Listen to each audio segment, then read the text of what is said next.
Hi guys, I'm Kristen and welcome to part 4 of my 6-part series that I'm doing, sharing kind of some of my tools and teachers that I tried and used on my healing journey. I'm calling this one today Community, that I found a lot of healing through connections.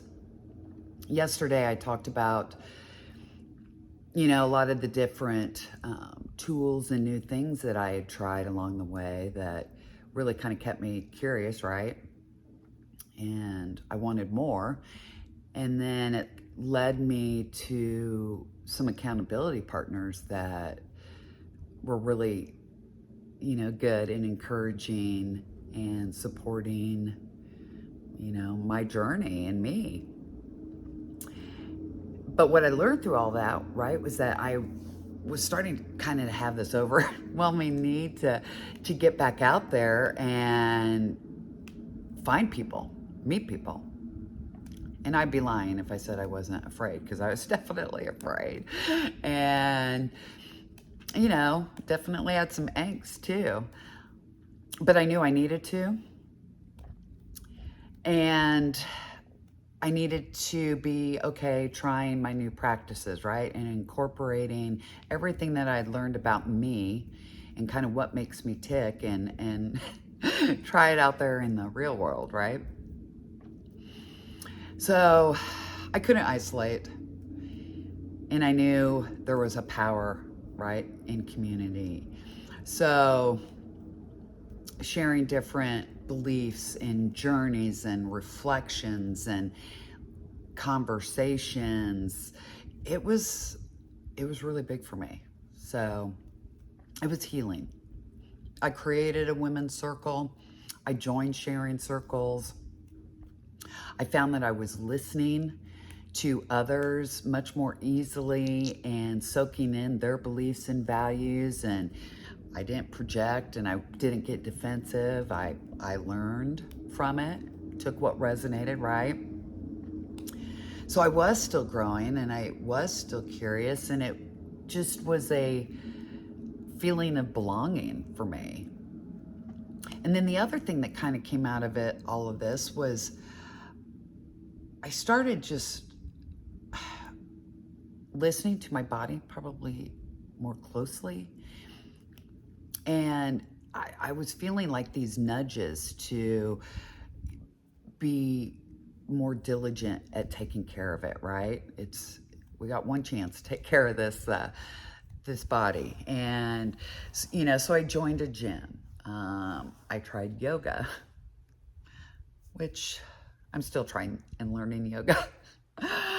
I was just moving it differently, and it was responding differently, right? So I just, without even thinking about it, I just hired a trainer. I wanted to be stronger. I wanted to be held accountable. I wanted to be encouraged, and I wanted to push myself. And then I drank water. I wasn't a really good water drinker. I started drinking water. I didn't drink, regularly at all. It's special occasions and very rare. I made better choices with food.